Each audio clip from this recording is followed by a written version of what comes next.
actually, I have some of them, they're like through the best in the winter. They're my only ones that lay right through the winter, and they keep laying. Because most chickens, after the first couple of years, they'll stop laying in the winter when it gets cold, and then they'll start up again as soon as it gets warm again, or not even, they'll start up again. They usually take a couple months off, and they'll start up again. So I also made sure to pick like family-friendly chickens, ones that are, not aggressive, not known for being aggressive, and known for getting along with the other chickens, all the chickens you have. Because some people like to get all one breed. Most people, it seems, like to get like a mix of different ones. And it's nice because there's a lot of different chicken breeds. So the first one on the list is the Americana. They're also known as the Easter Egger, which, if you have kids, that's a really fun one. They come out either light blue or light green. And if you look on the pictures I gave you, there's pictures of like a coop and all that. You could see one of my green eggs is in there. Those are always fun, and then you know exactly who's laying on that one because the color of their eggs.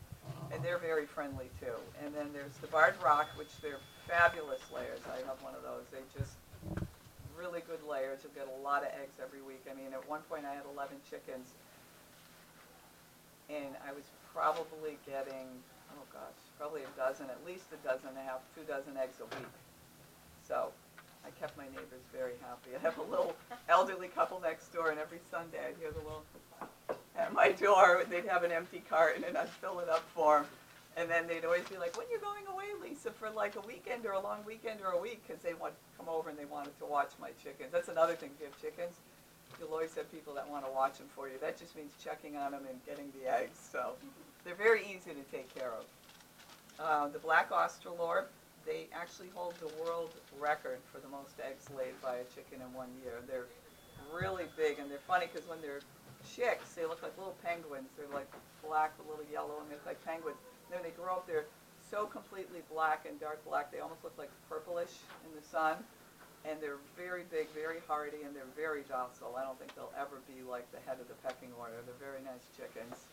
The Buff Orpingtons, another one. They're really great layers, very hardy. They're going to be a really big chicken.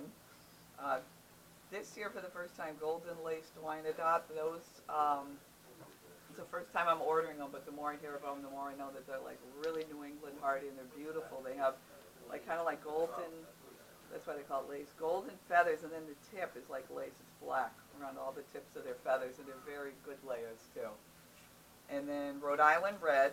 A lot of people like those. They're great layers, really good layers. And then the last is Silkies. They're those little ones, and they're little puff balls, and they have feathers growing right down their legs. So it's kind of cool, and they're tiny, and even though they're small, they don't act small. I mean, I had 4 Silkies. One of them, actually, my dogs would come out and like kind of hang out, and when I got my other dog, it was more of a puppy. It liked to chase them, and they'd run. And this one would turn around. It was like literally this big, and it would turn around, and my dog thought it was the best game in the world, and chase the dog. So you look at my backyard, and you have a little chicken this big, and the dog's running in circles, and the chicken's chasing it. So they do have attitude, and they're great. They're really nice chickens too, very friendly. And they're all kind of different. Like you could say one's friendly, and they're all different. Like my Americana was my favorite, and I would go out and sit in the chair and let them free range if I'm out there. I wouldn't always. Now there's so many hawks around, so unless I'm out there, I don't let them out. It would walk over and just jump on my lap, sit there right on my lap. So, and then I have another Americana that's, if I hold out a worm, it'll come running over if I'm working in my garden. Some of them are really smart too. They know. They see me in my vegetable garden, that means I'm digging and something good might come up. Most of them are foraging on their own if I'm out, but if I'm in the garden, there's a couple that know, and they'll just stand there right next to me and just wait for a worm. So they're all different, all have, it's funny, I would have never known it until I got chickens. They all have little personalities. It's funny that you don't think of that, because they're just, their heads are this big. I'm sure their brains are like that big, but they're all really funny. So that is the breeds I have, and I was telling you guys, if you had your heart set on a certain breed and you don't see it on my order form, at the end of my little instructions on how to take care of chickens, I have my email, so email me I have my orders already set, but if I call and I add chickens and it won't hold up the order, I'll do any breed you want. So if you have something you're set on, I can get it for you. So, okay, so that is the breeds. The next thing we're going to talk about is the brooder. So the brooder is just where you're going to keep your chickens. So, yep. Do all the breeds have the same life expectancy? It's like average is 5 to 7 years. That's average. Thank you. So, okay. Oh, so the chicken brooder. So you could go out and buy one. You could use something you have. What I ended up doing is I just went to Market Basket and asked them, if you go early before they crush them all, if I could have a box. And I just got a box with, pretty high sides because I have cats and dogs. And then I would just put netting across the top. And then that works out fine, And then when they got bigger, I got a watermelon box from them. It was really cool. It was a big one. And you could just go get another box. So instead of spending like a ton of money on a brooder, you could just use a box. That works out just fine. There's the draft free. Yeah, and it's got to be draft free. I mean, sometimes they say, and it's, I think in the picture on one of my intro things, a box is a lot better because they don't like drafts. And that leads into the next thing, the heat lamp. They have to be, it says 90 degrees. You don't really need a thermostat, even though some books tell you do. The chickens will tell you. If you have the heat lamp in and you have the box and you have the shavings in the bottom and you have a heat lamp, if they're all huddled underneath where your heat lamp is, that means it's freezing. Lower it a little bit. And if they all go to the corners, it means they're hot. Just raise it up a little bit and they'll be fine. And that's how you can tell. They let you know if they're too hot or too cold. It's very easy. So you don't really need a thermostat. It'll work without that. So that's at the bottom. It's best to use pine shavings in the bottom of the box. If some people say sawdust, that's not good. The chicks will just start eating it, and then that's not going to be a good outcome if they're eating a lot of sawdust. So shavings are good. I mean, there's shavings here. It's big, the bag. It's a lot. It will last you a long time, and it's like 8 bucks. So that's probably the best thing to do. And then make sure you keep it clean, the bottom clean when your baby's because you don't want it to get damp. It'll get moldy, and they could get sick from that. So just every couple days, just throw out the shavings and put new ones in. And then some people say newspaper, don't do that because they can get what's called splayed legs. They'll slip on it. And then like one leg will go out, and then it literally gets stuck like that. And you're going to have to tape it down. And you don't want to have to do that. So pine shavings are best. The box for chicken brooder, the heat lamp I talked about. We have heat lamps here, and I do recommend those in the red light. What happens is chicks can peck each other and get going, and it's a red heat lamp. Something about the color, that color red, kind of calms them down, and you won't have any problems with them. And they work really well. They're inexpensive, and all you do is just make sure you have something really sturdy to hold it up. I use like a lamp and a clamp, and I would just raise and lower it. And then every week, you just few days, raise it a little higher and a little higher. And they'll let you know if they're cold, then just put it back down a little bit. And you just do it higher and higher until you just don't need the heat lamp anymore. And then feed, we have chick starter and starter grower. And then I usually recommend using the medicated. It doesn't, it's just medicated for one certain thing, the coccidius, and it's just to make sure that they don't get it. Chances are they won't, but I usually keep them on medicated for the first 8 weeks, just, to keep them safe. And it's, there's no antibiotics in there. It's nothing like that. You're not putting antibiotics in their body. It's just a natural thing that's in there. It's nothing that's going to affect them in the long run. So we have that. We also have the regular medicated. If you really don't want it, there's non-medicated, and then we have organic. So we have, you choose. They're all different kinds. Whatever you feel strongly about, you could get that. And then the waterer, this is actually 2 different types of putting the feed in. If you have maybe more than 5 or 6 chickens, you probably want to get one of the long ones. It's so easy to clean. I mean, it just snaps open. You could just clean it out and then refill it. That's really easy. If you're only having a few, this will work. You just fill it up with feed, screw on the top, flip it over, and they could get it to feed. And then the waterers, this is the water for when they're really little. Same thing, fill it up, screw it on, flip it over. And we don't recommend the big ones at first when they're little, because what they'll do, and they will do it, they'll climb in there and they'll drown. You'll just find drowned chickens. So the little ones are best for when they're, up to, a couple of months old. Plus big one's not really gonna fit well in your box. And they will just jump right in. They walk on their food, they're gonna walk on everything and poop in it. They walk all over everything, so you'll change the water a lot, and then the feed too. So, and then this, what I usually do when it's in the brooder, because you have pine shavings and they walk in the shavings, they walk on this, they end up getting it all in there and they clog it all up because that'll just soak up the water.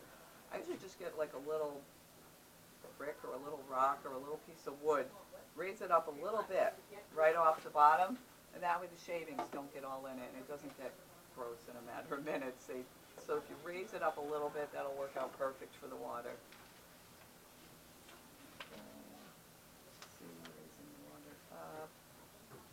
And then once they're about 6 to 8 weeks old and what happens is they look so cute when they're little and they're little fluffy, and then they start getting that stage where their real feathers are coming in, and they're pretty hideous at that point because they'll have some little fluff and some big feathers, and all the feathers start coming in, and once the feathers are in, then they are okay to go outside. And one of the things I do to get them kind of ready for the chicken coop is when I have them in the box, I put 2 holes in the bottom and just go outside and get a stick. And I put it right through so it's about that high off the ground, and they'll figure out how to roost at night, because at night they go up on their roosting poles in the chicken coop. It's just something in their head. They have to be up high. It's just an instinct to keep them safe, probably from old-time predators. They probably jumped in trees or something. And they'll start, and they look so cute, these little things, and they'll jump up on the stick, and they'll practice, and then by the time they go outside, they'll know what to do for the roosting pole. So, and then when you take them home the first day, you do make sure they're eating and drinking. Like when I get them, they come from a hatchery in Texas. They are packed tight in a box. I mean, they literally email them as soon as they go to the airport, and they're here within a day and a half. And they're packed tight because they need the body heat. If they don't have heat, they're going to die. So they're packed tight, and when I get them, the first thing you do is most chicks just run straight over to the water, and they start drinking, eating right away, and you'll always get the few that are a little like, what do I do? And they'll stand in the corner. All you have to do is pick them up and just take them and just dip their beak in the water, just quick, and dip it, and they like that. They get it, and they'll start drinking, and then maybe bring them over to the food. But they're real easy. They do get it quick. It's just when they first come out, they're a little confused. And if you order them from here, by the time you pick them up, because I get them first, get them all settled, call everyone, I'll make sure they're already all eating and drinking and they're fine. But just in case that happens, you just make sure you do that and dip their beak in the water. Okay. And after a couple of weeks, you can start experimenting with different kinds of treats. They like treats. When I first got my chickens, and I didn't know a ton about them, I heard they love mealworms and worms. So I thought, oh, that's great. I'll go outside and get a worm. And I put it in, and they were all terrified of the worm. And they all like ran. They didn't know what it was. They have little like freeze-dried ones, and they're little hard things, and they go crazy. They act like they're eating ice cream sundaes. They love them. It's fun to try different foods, yogurts. They love treats. So that kind of part's fun. And then as they get older, they do associate you with treats. So like I literally could pull up in the driveway, and anyone can in my house, and they'll ignore them. But if they see my car, they all come running out of the coop into their fenced-in area like, she's home, we're getting treats. So they know who gives them treats. Okay. Yep, and I said, as they get bigger, you just get a bigger space for them. And then when they're ready to go out. And then the feed, I talked about chick starter grower. So, yeah, the first 8 weeks is a starter grower feed, and then after that, 16 to 24 weeks, they're on the starter grower feed, and that's just getting their bodies ready to start laying eggs. And then, like usually right around 16 to 24 weeks, you'll get an egg, and they'll start laying. And once you see the first egg in there, you can start feeding them the layer feed, and that's got more protein in them, so that they need that to make the eggs. So you'll start that, and you could pick either pellets or crumbles for that. So pellets are what they sound like, little pellets, and crumbles are really tiny It'll look more like the chick food. Pellets, it's less waste and it doesn't get all over. I end up doing the crumbles only because I have silkies and they seem like they're small chickens. They weren't kind of getting the pellet thing, so I do the crumbles. So you can pick either one, whatever you think your chickens will like better will work.